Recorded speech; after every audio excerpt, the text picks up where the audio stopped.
اهلا وسهلا. ديما كتحضري العصير بالفاكهه ديال الكاكي وكديريه بعصير الليمون. اليوم ان شاء الله غادي نحضروه بالحليب مع مكونات اخرين ساهلين واقتصاديين، والاهم كيجي خاطر. ندوزو مباشره للمكونات. اول حاجه كناخذ حبه ديال الكاكي كنقشرها وكنقطعها مربعات.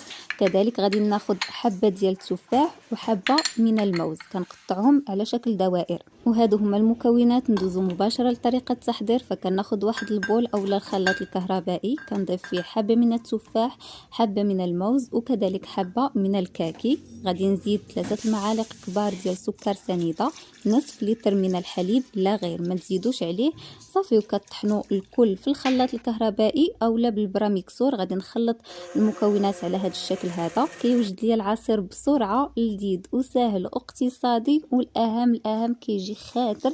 من عشاق الناس اللي كيعجبهم العصير خاطر. كنتمنى الوصفه انها تنال الاعجاب